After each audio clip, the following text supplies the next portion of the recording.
In today's video, we have the latest trade talk from around the league on the Leafs, the Senators, the Flames, and the Washington Capitals. We have news on a couple arbitration filings coming up for the weekend, including Jeremy Swayman and Jack McBain, a signing in Buffalo, and other news from around the league. All that coming up next. So welcome back to another video here at Top Shelf Hockey. As I mentioned, we have a fair bit of NHL news and some trade rumors to take a look at today. First up, we get news today that a longtime NHL veteran, defenseman Patrick Nemeth, is leaving the NHL. He has signed a 2-year deal to play over in Europe in the Swiss League. So Nemeth is from Sweden originally. Obviously gets him a little bit closer to home. His NHL career wasn't like super lengthy, but put in a fair bit of time, and I guess it's time for him to head back closer to home to play moving forward. We also had a signing in Buffalo. The Sabres have come to terms with their first round pick in the 2023 NHL draft, Zach Benson, who in my opinion was a bit of a gift to the Sabres. I really am surprised he didn't go higher in the draft. So the 13th overall pick, it's his 3-year entry-level contract signed with the Sabres. Of course, he gets the max rookie contract, AAV $950,000. There are bonuses in there. I don't believe Benson get quite as many bonus opportunities as some of the higher picks. I know with some of the top picks, you can get as much as I think $3.5 million in the potential bonuses between performance A and B bonuses. I think he only got, I believe it's like $650,000 or something like that, but that wasn't all confirmed. That could be a little bit off, but either way, there's definitely performance bonuses built in. I just don't think he get quite as much as a player like Connor Bedard, for example. Some other news around the league, we have some more arbitration filings coming up on the weekend. One in Arizona, one in Boston. Jeremy Swayman and Jack McBain look at this point like they're pretty likely to go to the arbitration case, but you never know. There could be a last-minute announcement of a contract agreement before they actually get started. But the arbitration filings have been put forth by both the players and the teams, and we know where both sides stands ahead of their hearings to commence here this weekend. So Jeremy Swayman in Boston is looking for a $4.8 million contract, and the Bruins are offering $2 million. I'm sure the Bruins are only going in low, mainly because they just don't have a lot of cap space. That's ideally, I don't think they can honestly look at what he's done and think he's a $2 million goaltender. Obviously, I wanted to compare Swayman as well to the recently signed Ilya Samsonov in Toronto, who of course also went through arbitration. They were similar numbers. I know Samsonov was looking for 4.9. I think the Leafs were a little higher than 2. I can't remember exactly what they were at. I think they was closer to 2.5. So there was still a huge gap between the two, and he ended up getting 3.55. Just for comparison's sake, Samsonov played in 42 games last year, had a .919 save percentage and a .233 goals against, whereas Swayman appeared in 37 games, so not exact but close, had a slightly better save percentage, .920, and had a slightly better goals against at 2.27. Of course, Boston was the top team in the league, but really the Leafs were one of the top teams as well. At the end of the day, I think Swayman is got an edge here to at least get what Samsonov got, if not slightly more. I would not be shocked if he's going to get closer to the $4 million mark. Hard to say exactly where things go. Swayman is a couple of years younger, so that could be factored in as well. Overall experience is comparable because Samsonov was late coming over from Russia. So be curious to see how the Bruins and Swayman make out, but I suspect they're going to end up in the same kind of territory as the Leafs did, probably just a little bit more, and we'll see if they go forth here with their cases coming up on the weekend. Jack McBain in Arizona, also a fair bit apart. The team was offering him a 2-year deal at $1.2 million, whereas the player was looking for a 1-year deal at $2.25 million. So basically $1 million apart. 26 points in 82 games is what he ended up contributing to the Coyotes last year after signing out of college the year before, where he had a 9 or 10 game sample size. He appeared in all 82 games last year, so certainly a durable player. Obviously, we know the Coyotes were not a great team last year, but they've certainly got lots of talent joining them between a few prospects and some higher quality NHL talent they've signed this offseason. The team should be better. I would suspect that they're going to probably land somewhere in the middle there as well. Being $1 million apart, I'm going to say he's probably going to end up getting around 1.7, 1.75, and I wouldn't be shocked again if it is a 2-year contract. Since it's a player elected salary arbitration, the team can elect to go with the 2 years if they wish. Of course, last night we get the big news that Vladimir Tarasenko finally come to terms on a new contract and signed a 1-year deal with the Ottawa Senators. We have since learned a fair bit about what else he was looking at for offers, and just a little bit more about the whole situation, how it impacts the Senators and their cap situation as well. Now, according to Andy Strickland, who is a well-connected reporter in the St. Louis area, obviously spent a lot of time around Tarasenko and certainly still has a lot of connections to find out what he's dealing with here. Apparently he had offers from the Sharks and the Hurricanes. The San Jose Sharks apparently were offering more money than the Senators at $6 million for a 1-year deal, and the Hurricanes were offering, originally he had heard it was over 5, about 5.25, but now he's saying that his sources have been updated him again and said it was actually less than that. They were actually offering him below $4 million. So Carolina certainly, for many reasons, was a preferred destination for him, but they just weren't anywhere close on the money. Apparently, when free agency first began, when he sounds like when he was likely with his other agent before he switched, the Ottawa Senators originally offered Tarasenko a 4-year deal at $5.5 million, and obviously he didn't jump to accept that. I think he was kind of waiting, hoping that some of these other teams were going to kind of come up on the term or the money. So I think in the beginning, I honestly don't know that he was real high on Ottawa. I think he might have been a little bit surprised by their offer, which is maybe why he took a little bit longer mulling things over and deciding what to do. Apparently, Strickland did say as well that he has spoken with several Senators players, kind of talking to them about what they want to accomplish this year, where things are at with the team, and just learning more about the dynamic with the group and everything.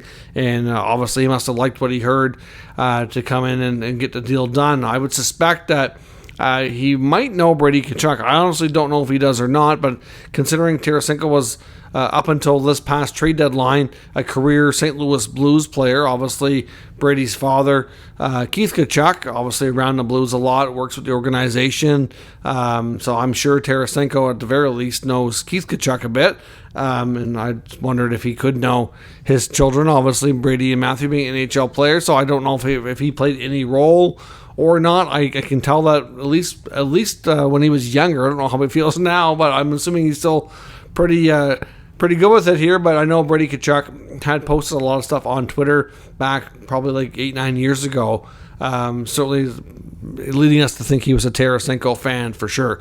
So I suspect that he's probably happy with this contract. It may have played a role being one of the familiar names that Tarasenko may have spoken with. Another little nugget as well on this whole Tarasenko Senators connection. It's kind of funny actually.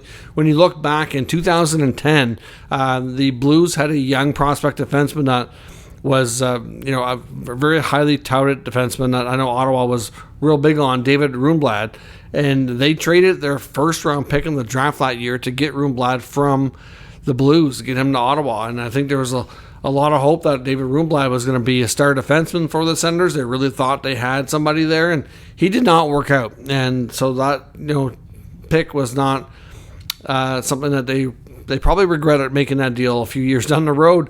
But the player that the Blues actually selected with that pick that Ottawa gave them was Vladimir Tarasenko. So 13 years later, and he's back being a Senator, where he very likely could have been all along had Ottawa not traded that pick and been picking in that spot in the draft 13 years ago. So we'll be curious to see how things work out. But as we talked about yesterday, this certainly does have a big impact on the Senators' cap situation. I know Bruce Garriock of the Ottawa Sun and TSN had an article out today talking about things and what Ottawa's expected to do, mainly because they still need to sign Shane Pinto. Now, at this point, Shane Pinto is likely going to fall in that $2.5 to $3 million range, depending on how many years they decide to do. I don't know if they convince Pinto to do a 1-year deal and maybe get him to take a little less money.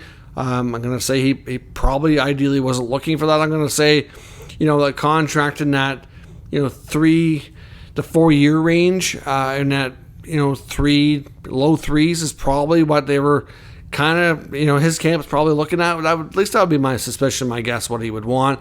And we'll see what happens. But they do have a little bit of space left, but it's not even enough to sign really one player. But it's also not clear exactly who's all on the roster here as well. But Garriock suspected in his article that they're going to try to move Matthew Joseph. He has $2.9 million on his contract per season. I believe he's got 3 years left. After coming over from Tampa and the Nick Paul trade, he had a real solid start. And then last year, he battled injuries a lot, just was very inconsistent with his play and didn't have a good year, which could make that contract difficult to move. But right now, that appears to be the path of least resistance here, is to move that money out if they can, essentially give that to Pinto. And, they'll still need to squeeze in one more forward, probably, under $1 million, but they can probably finagle things to make that work. They have enough guys within the organization to take a spot, maybe Igor Sokolov.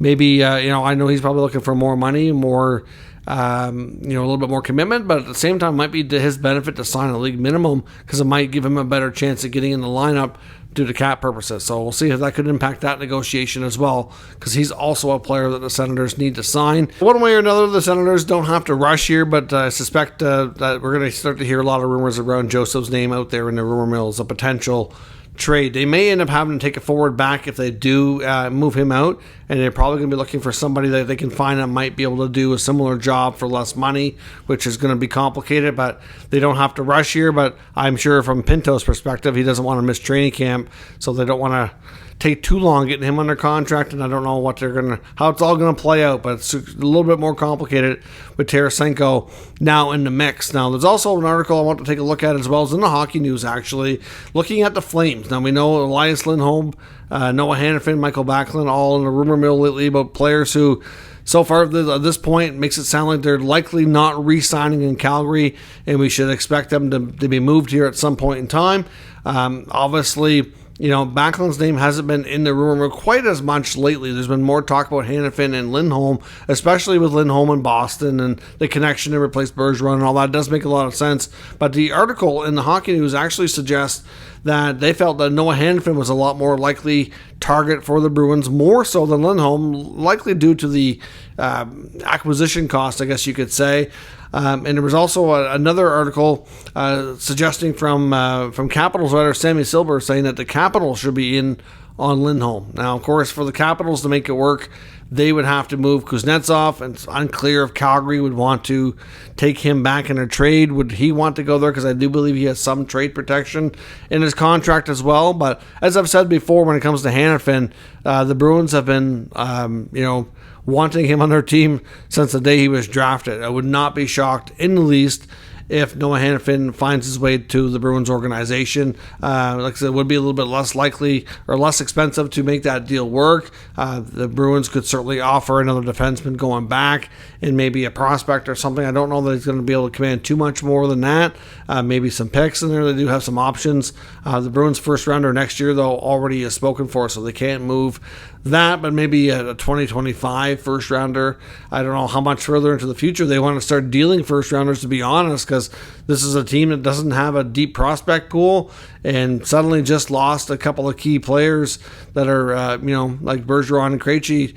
Like, they could use some talented youth coming up in the organization that, if they had it, that could come in and be, even if they weren't able to do those jobs today, that you'd be optimistic in a year or two that they could. But it's not really there in Boston, so I'm not sure what direction they're going to go in, but Hanifin to Boston is a real possibility. I would not be shocked if they figure out a way to make that happen. Should the Capitals be in on Lindholm? I do agree with the author of the article that I do think that they should. He provides leadership. He provides a good two-way player, one of the better ones in the league. Could be a great fit in their top six. Obviously, he has a knack for scoring goals as well. I think he could be a great fit there. However, again, I don't know that the Flames are going to want to take Kuznetsov. They'd have to do another third-party deal. It gets really complicated. Does Lindholm want to sign to Washington? That part's unclear as well. So it's a little bit of uncertainty, but it does make sense that one of the Capitals should at the very least be in the mix. And lastly, I want to take a look at another article. This one's from the Toronto Star, talking about William Nylander and the fact that basically the opinion of the author of this article basically says that the Leafs are probably not going to be able to sign Nylander because they're convinced that he's still looking for, based on what they've heard and what they know, that he's going to want $10 to $11 million. He's not coming down on his price. He has no reason to. He has more leverage than most people give him here in credit for in conversations. He's a year away from being an unrestricted free agent. So really, if he doesn't like what they're offering, all he has to say is, yeah, no, I'm not interested in that. I'm going to wait and I'm going to hit free agency. And if he hits free agency, he's going to likely get what he wants, because that's how players end up getting overpaid, is the free agent market. We see it pretty much every year. This year was a little bit different because there wasn't quite as much money to go around in the total pool. But at the same time, like, look at all the bad contracts around the league. Majority of those were not done by re-signing players on their same team. They quite often, majority of the time, you're overpaying in free agency to get a player to come to your team. Because if you don't overpay, you're not necessarily going to have a chance to get that player. So it's just that simple. So, he's going to want 10. He's already been rumored 10.5 million. So this article says 10 to 11, not backing down, which we know him and his agent have a history of not backing down and fighting for what they want. And that they think it makes sense for the Leafs to just kind of let it play out and kind of use them as their own rental. And if you can't get them signed next year, so be it. I don't know about that. I mean, to me, it could be a real distraction for that team. There's a lot of confidence in the team and the organization still that Matthews is going to sign. We haven't heard anything to lead us to believe differently. I think if the team had to pick a player that they might want to, end up giving a little more money than they want to, it's probably going to be Matthews over Nylander. But then they're going to be a year away from doing the same exercise with Marner. And again, if they pay Nylander the big bucks, like I said, Marner's going to want even more too. And even though the cap's going up, all the extra money that the cap goes up next year could be eaten up by these raises, and they may not be any further ahead when it comes to being able to really secure quality depth players and around these guys to give them the support they properly need to win a Stanley Cup. So it's going to be really, really challenging if they keep cashing in. Like I said, a lot of people have been talking lately how these top players in Toronto are more concerned about money than they are about winning. And it does look that way, but I guess we really don't know deep down. But until you see a player take a little bit of a discount to make it better for the team, then it's going to be hard to change that narrative. But at the same time, I don't know that I totally agree with the concept here of the article of letting it play out and basically letting him be your own rental. I honestly don't know that the Leafs want to do that. Like, think about the market they're in. It's going to be a huge distraction all year. That's all they're going to be talking about. That's all the questions to the Leaf players and management and coaching are going to be about the Nylander contract. Is it going to be signed? It's going to be a huge distraction all year, and I don't think they need that by any means. I think they'd be better off to try to figure out a way to change up the dynamic of the team and try to figure out a trade before the season starts. But the next question is a team out there willing to pay him what he wants now? Because if he's not going to get the money he's looking for, he's not going to sign a long-term extension. And that's going to hurt his value if he doesn't. It's just really complicated, really, really tricky here, which is why I've said before, as much as I can understand different perspectives on how to handle this Nylander contract extension, the Leafs need to tread carefully here. Players like this don't come along every day. You do want to keep them. You ideally want to sign them for what works and what you feel is fair. But, you can't just up and trade them or up and let them go. It's just really not quite that simple. But we'll see. But let me know what your thoughts are based on this article alone. If Nylander's going to insist on $10.5, $11 million and you can't figure out a way to really afford that in your cap, do you just let it play out and take your chances next summer that you can sign them and risk losing them for nothing? Or are you more concerned about the distraction and you get a trade done and try to figure things out before the season starts? So let me know your thoughts on what you think is the best plan here for the Leafs and how to handle this moving forward, and we'll discuss further in the comments. If you're new to the channel, make sure you subscribe and stick around. We'll keep you up to date with the latest news, rumors, and analysis of all 32 NHL teams. Thanks for watching, and I'll catch you next time.